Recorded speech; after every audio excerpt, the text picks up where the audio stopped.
Hello,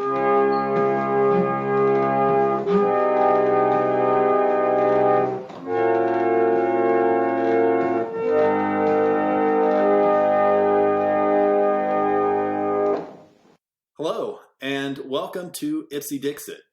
My name is Ben Edwards. I'm an associate professor of law at the University of Nevada, Las Vegas, William S. Boyd School of Law. And I'm here with Alex Platt, who is a Kalinko Fellow at Harvard Law School, who'll be joining Kansas in the fall to talk about his paper, Gatekeeping in the Dark, SEC Control Over Private Securities Litigation Revisited. Welcome to the podcast, Alex. Thanks so much, Ben. Very happy to be here. Excellent. Well, so glad to have you. I saw the paper and I was really interested in it because I think you're pushing on something that people don't really think about or understand in terms of how this space works. So what maybe a good way to start is to think about a public company gets in trouble, or there's reason to believe that a public company may have done something wrong or made some statements to the securities market that turned out not to be true. Whose responsibility is it, or who's going to enforce the federal securities laws? A lot of different people might become involved in this. We have a few different enforcers who could pursue some sort of legal action against the company. We have Securities and Exchange Commission, the Department of Justice, if there's a criminal violation involved.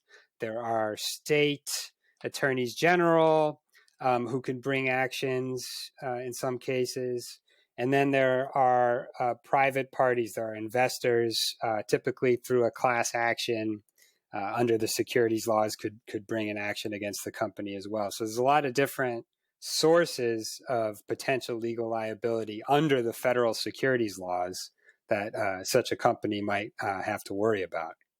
So when the companies when they face multiple enforcers, like how expensive is it to fight off multiple enforcers at the same time? Like what's the landscape for a company like? Yeah, I think it can be pretty complicated, pretty costly. There is a specialized practice on the defense side in dealing with securities law issues, but there's also this growing field of crisis management on the defense side, which I think is really interesting, which goes beyond one subject matter area. These are lawyers who advise companies who are facing some kind of big scandal and need advice, not just on liability under the securities laws, but under every possible avenue for liability. And so there's lots of firms that have these crisis management practices setting up to advise companies, on how to defend or settle or negotiate, keeping an eye on all the different potential sources of liability across the board. So there's lots of different costs involved in that, and not just paying the lawyers, but you also have to worry about an action, or maybe you want to settle one action or negotiate some terms in one case, but you have to worry about what effect that will have on the other parallel proceedings against you. So, for example, if you are facing an SEC enforcement action, the SEC may want you to agree to a settlement that includes certain allegations against you. Well, a private plaintiff can pick up those allegations included in an SEC settlement and just copy and paste them into a securities class action complaint or motion to dismiss. And that may help that plaintiff survive a motion to dismiss. So, everything you do in one action, in defending one action, might impact you in another way. And there's a lot of dimensions of it. So essentially the same underlying facts can give rise to sprawling legal actions, both class actions, individual actions, public SEC enforcement. So thinking about a company like Volkswagen, who had the emissions test problems, they could face environmental regulation. They'd have the SEC coming after them, and then the facts that come out get put into these, if you call them your piggyback lawsuits that sort of follow on the back of public enforcement actions. Those are, how common are those? Well, in the context of the SEC, which is the focus of my paper, that is to say, the context of a private lawsuit piggybacking in some way on SEC enforcement activity, there's been some prior research on this that shows that about 20% of settled class actions have some parallel SEC enforcement action. I think I got that stat right. And it's not just the percentage, but those class actions that do have a parallel SEC enforcement action to benefit from settle for more. They settle quicker, and they're less likely to be dismissed. So the piggybacking cases are benefiting, it seems, from that literature in some way from the work of the SEC's enforcement actions. So when the SEC acts, it can also sort of pave the road for private plaintiffs or class actions to come in and get a recovery.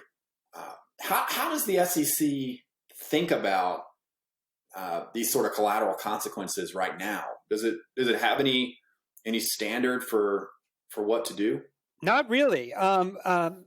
So if you take the agency's own word for it, they do not change their enforcement approach depending on whether or not there's likely to be or is already a pending parallel class action against the same company. So there was a congressional hearing a few years ago. One of the representatives asked the enforcement director that question directly. Do you change your approach to settlement with the company if you know there's a class action against the company? And the answer was no, we do not.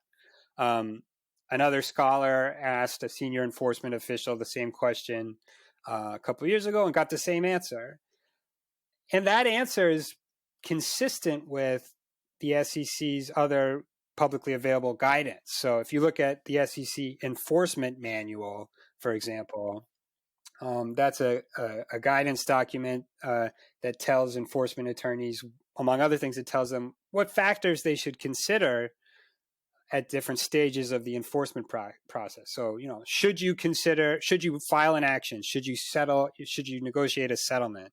The enforcement manual says you need to consider the impact on investors, how bad was the fraud, how likely is this to happen again, bunch of factors, but it doesn't say anything about considering the availability of private remedies or the existence of a pending class action against the same target. So, and then, other examples of this as well. So to put a pin or a bow on it, the SEC's own words reflect that it does not have a systematic or transparent approach to considering this piggyback effect. So, should the SEC get credit in some sense for the piggyback cases? If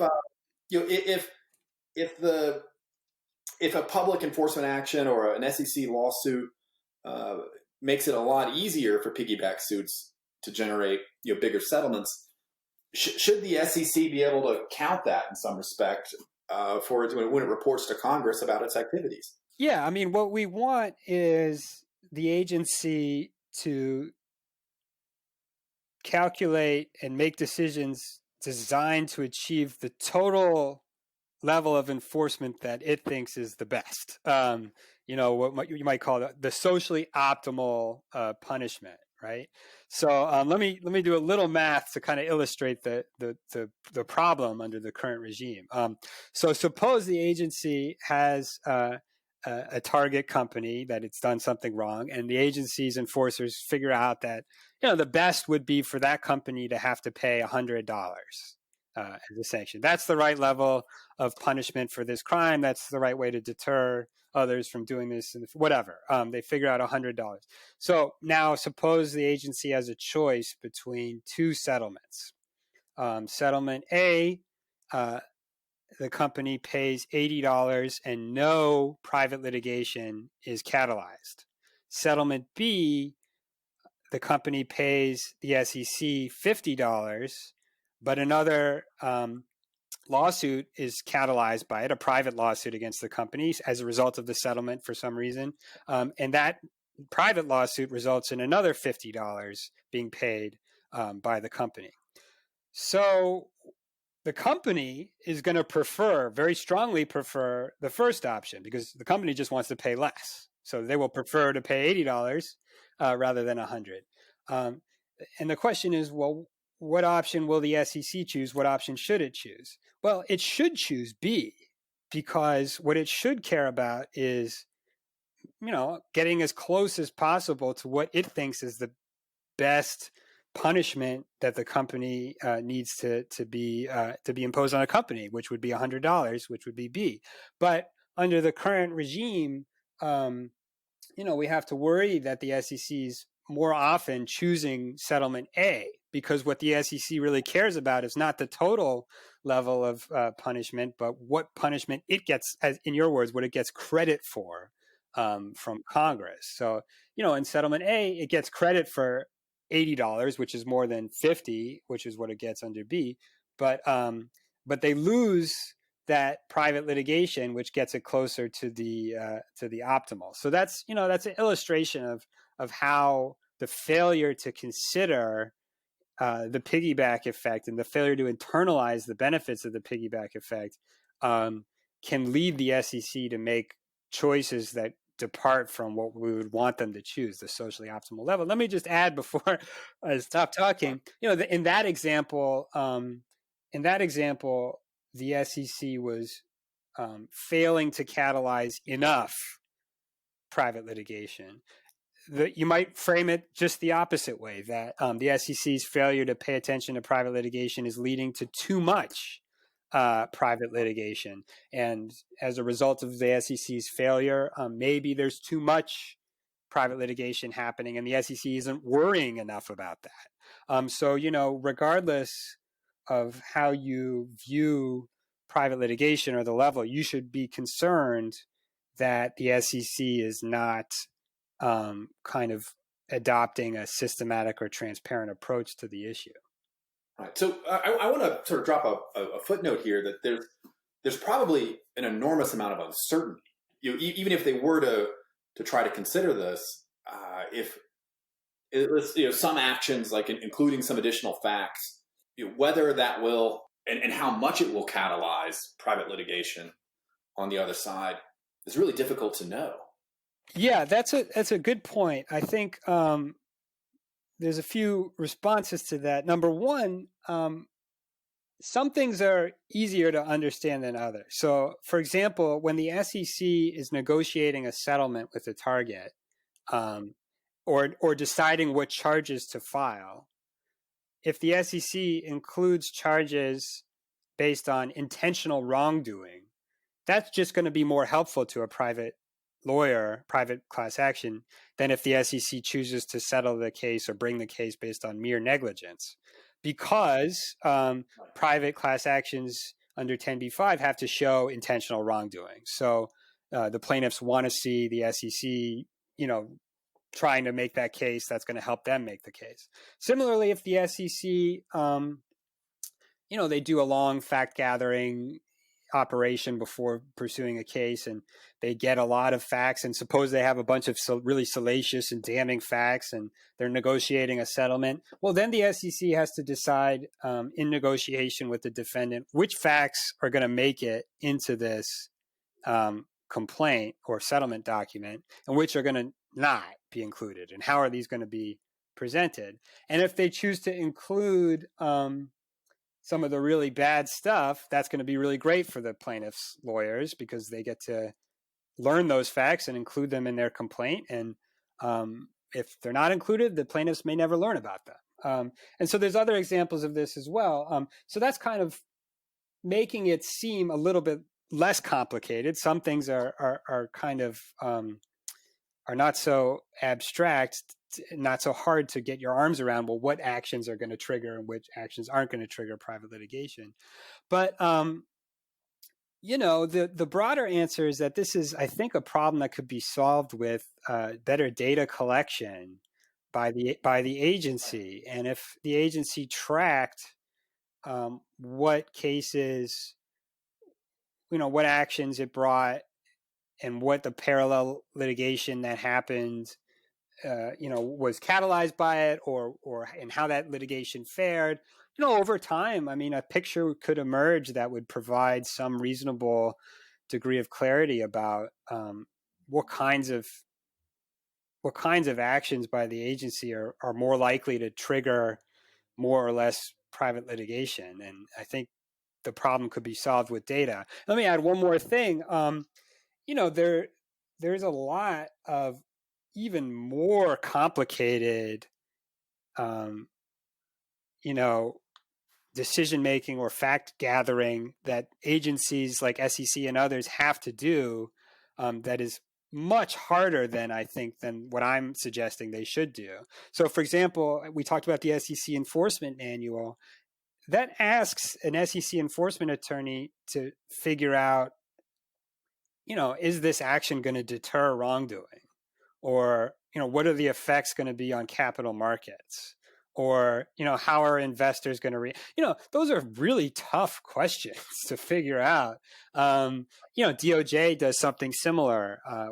DOJ tells its prosecutors to consider the collateral consequences of corporate prosecution, by which they mean, if you prosecute this company, are shareholders going to be injured? What is the stock price going to do? What's going to happen to innocent parties in the market, et cetera? That's really hard to figure out too. What I'm asking is, I think, much more limited than that. It's simply looking internally to the legal system that the SEC is charged with enforcing, the securities and disclosure system. What are the likely downstream consequences for private securities class actions against the same party? I mean, that's a closed universe, that may not be knowable in every case. It may be complicated, but I think surely, at least in some cases, it's something that the SEC could figure out with some degree of reasonable certainty. So how transparent would you want the SEC to be about its decision making here? Would you want them to say, we took a larger settlement here because we didn't want to catalyze private litigation, or the settlement was sufficient and there's no need to catalyze private litigation? I think what's really important is, not I don't really know what the SEC's leadership should or shouldn't say specifically about it, but what I want is to make sure that overseers of the SEC watchers understand that the agency is making these decisions, and holding them accountable for the decisions that they are making. So, even though I talked a few minutes ago about, the SEC's own words about this, in which they really strongly deny that they even consider the piggyback effect. There are enforcement trends that you can look at, which may tell a more complicated story. So, for example, for I guess 10 years or almost 10 years, the SEC has been trending away from intent-based settlements with corporate defendants. And that just means, among other things, that means plaintiffs are getting less benefit, because private plaintiffs are getting less benefit from the SEC's enforcement actions than they would if they were doing more intent-based settlements. So, you could read that trend as consistent with the idea that the SEC is actually making a secret policy judgment to minimize piggybacking. Right. And that may be what's going on. But you could also have a darker interpretation of that, which is that, no, the SEC isn't paying attention to this, and all they're doing is just internalizing the defendant's strong preference for minimizing piggybacking. And it goes back to that math problem that I talked about a few minutes ago. So, the defendant doesn't want to face a class action, or wants to face a weaker class action rather than a stronger one. And so the defendant pushes the SEC hard to drop the charges from intent-based to negligence-based. And maybe the SEC gets a couple extra dollars in the settlement or something, and they move on, and the SEC's happy. But meanwhile, we've lost some private enforcement that might have been catalyzed. And so, maybe the SEC is doing this because it's made a deliberate policy choice, but maybe not. And I think what I want to do with the paper is make sure that the folks who watch SEC enforcement keep an eye on this. I would like the agency to do it, of course, as well, and be upfront and deliberate about what it's doing. But short of that, I think, those who watch the agency's enforcement patterns, I think, need to pay attention to this as well. Is there, when I think about this, I wonder about, maybe something of an agency cost risk that the attorney who is representing the SEC or negotiating a settlement may want to get a big number. And if they do that by trading away, these catalyzing benefits for private litigation, then the SEC attorney, gets this huge resume boost for settling, a multi-million-dollar, perhaps multi-billion-dollar, case. And that presumably translates into earning potential when they leave the SEC. But if they're doing that by selling or essentially trading away the benefits that a class action would obtain, are you concerned about that or worried that something like that may be going on? Yeah, definitely. That individual level incentive, is one possible story here. I mean, there's the agency level, sort of a parallel problem at the agency level, which is that the agency gets reviewed and rewarded by Congress based on its enforcement record. And the way Congress typically evaluates the enforcement record is flawed. It's based on some statistics that don't do a great job of reflecting like the true impact of the agency's enforcement program. So things like the dollar value of settlements, or the number of enforcement cases brought, or something like that. But so you're right. So the agency has this bureaucratic imperative to prefer, back in that math problem, the agency has a bureaucratic imperative, I think, to prefer settlement A, in which it gets $80, rather than settlement B, in which it only gets $50, but it produces a total penalty of $100 once you factor in the private litigation. And that's just because Congress doesn't pay attention to the piggyback effect. So the SEC doesn't pay attention to it, maybe because Congress doesn't pay attention to it. So, one of the simple policy reforms I suggest in the paper is we'll just start telling Congress about the piggyback effect. So, in the annual enforcement reports that the SEC generates, they could start talking about not just the dollars that it obtained through its penalties, but the dollars that it has caused the company to pay as a result of catalyzed private litigation. Now, I said caused. I mean, it's always going to be complicated because private litigation that piggybacks on the SEC is going to vary in terms of how much it piggybacks. So we've been talking a lot about the SEC's enforcement division, but there's a whole other category of piggybacking that I talk about in the paper that comes from a different part of the SEC. That's the Division of Corporation Finance. I wanted to talk about those comment letter decisions. Yeah, this is something that I think has been completely overlooked. Folks have talked about piggybacking a little bit in the SEC enforcement context, but I think folks have overlooked the important role that comment letters are playing in catalyzing private litigation. So let me step back. So corporation finance is a big division of the SEC. They do a bunch of different things, but kind of the most voluminous, the most kind of large portion of what they do by volume is review and comment on the periodic disclosures of companies. Right. So things, 10K, 10Q, all these disclosures.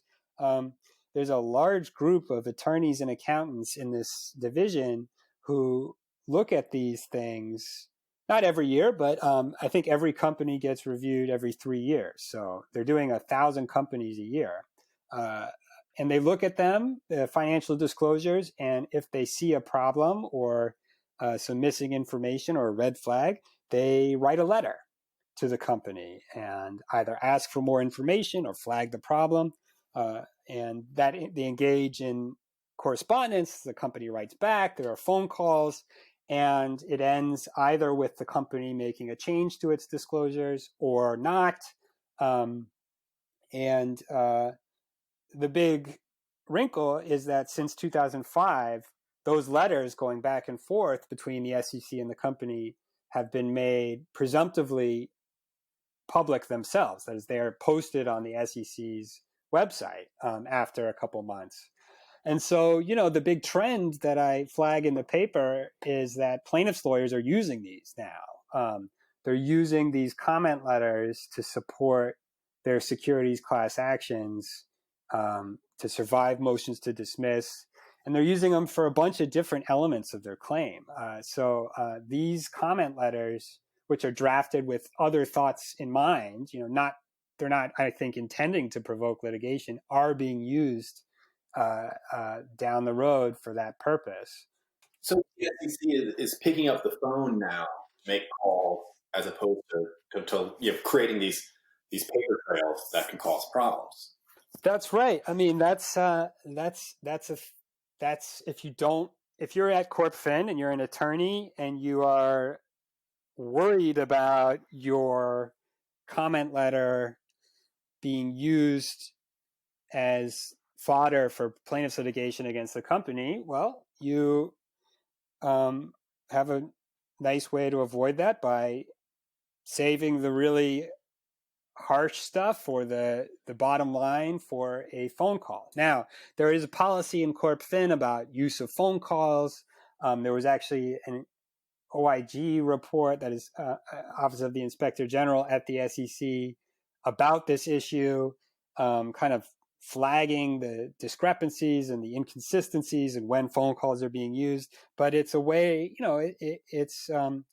it's basically a gatekeeping tool. It's a way that these accountants and attorneys can minimize the piggyback effect of what they do by picking up the phone. But there are other ways as well. I mean, even if they're using letters, they have a lot of discretion, and there's a lot of variation in how the letters are framed and written. And this turns out to make a big difference. I mean, so I've been looking at all these judicial decisions about securities class actions that rely on comment letters, and the courts pay attention to the difference in framing. So if the SEC's really asking a question rather than implying a violation, the courts will say, well, that doesn't say anything. They're just asking a question. It doesn't say the SEC. But there's little differences in language in these comment letters that seem to for example, if the comment letter really suggests that the SEC finds a big problem with what the company has done, rather than is just interested in learning more information about it, the courts will pay attention to that, and that can make the difference in whether a class action gets dismissed or not. How foreseeable is a private securities class action at that comment letter stage? Because I would think this is before lawsuits have shown up. It's well before lawsuits have shown up. I mean, in these cases, it is often the first, the SEC's comment letter, in many cases, is like the first notice that there's a problem. And sometimes it's the first notice to the leadership of the company that there's a problem. Maybe some folks down the chain have made decisions or something. So the SEC comment letter comes in and says, why are you treating this accounting, thing this way and not that way? And so, so is it foreseeable to the specific attorney or accountant at the SEC when they write the letter? Probably not. But at the same time, is it foreseeable in a broader sense that the comment letters can be used for litigation when they turn up major violations or major problems? Yeah, that's very foreseeable. That has kind of become a systematic effect of these comment letters, that when they turn up something that creates a stock market reaction, basically a stock drop, that the comment letters themselves become instrumental in establishing various elements of the plaintiff's claim, whether it's materiality or intent or falsity or whatever. These comment letters have become an important tool for plaintiffs' lawyers. Okay. And so it would make sense for the SEC to be thoughtful about what to put in them when it writes them. If it sees something very bad, they may make a choice to be a little harsher, knowing the litigation catalyzing effects it can have. Or they may, decide to ask questions. They're still gathering information. Well, that's right. In the basic argument is that this is, the comment letter regime. One of its impacts is generating litigation or catalyzing litigation, and so it has to be evaluated with that in mind. So everything from choices about how many companies are going to be reviewed every year to, like you said, the framing of the letters, to the use of phone calls or otherwise, all those things should be done. Those policies should be set with an understanding about the private litigation downstream effects. Now, again, you can hear in the way I framed it, I'm trying to make these arguments so that they are rational and appealing to folks, regardless of your beliefs about private class actions. So if you're somebody who worries about frivolous litigation, you should agree with me just as much as somebody who believes private litigation is extremely important and productive. Either way, you would want a kind of rational and thoughtful approach to these issues, I think, from the gatekeepers, the agencies who are controlling the flow. It makes sense to me that the SEC would want to think about the kind of footprint it leaves when it walks around in an area. And you have to think about the consequence of what you do. So that doesn't, I don't think it would necessarily weigh in favor of not writing a comment letter, but to be aware of what the consequence of it might be. Right. That's it. Okay. Well, thank you so much for coming on the podcast and talking about the paper. Congratulations on it. I think it's a really excellent piece, and it's certainly informed and changed the way I think about SEC comment letters and and how to think about these sorts of catalyzing effects. Well, thanks so much for having me on. I really enjoyed the discussion, and I'm happy to hear you like the paper. Thank you.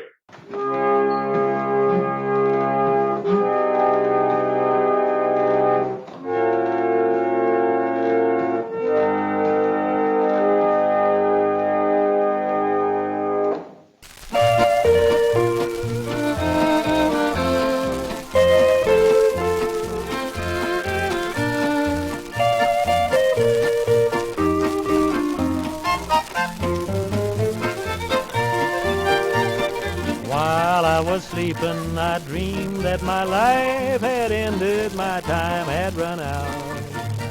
The angels took me to the big pearly gate, then I dreamed that I heard someone shout, "Shut that gate and don't let him in. He spent his time a-living in sin, trifling and gambling and sopping up gin. Shut that gate, don't let him in."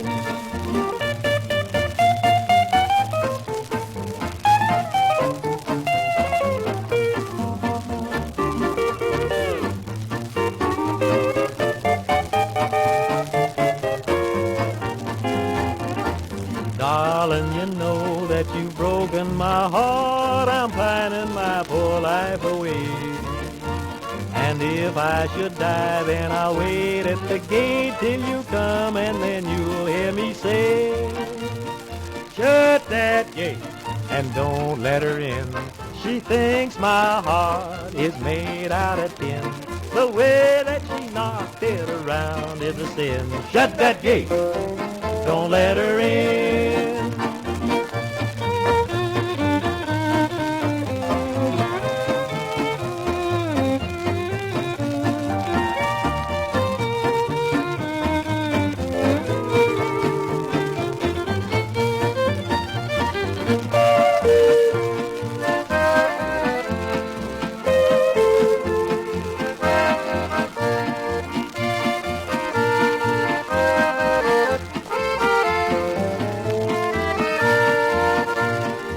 Listen, my friends, you must all change your ways. Be honest, be faithful, be true.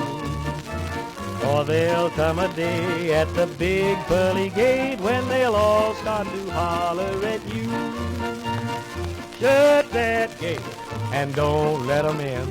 They spent their time a-living in sin, trifling and gambling and sopping up gin. Shut that gate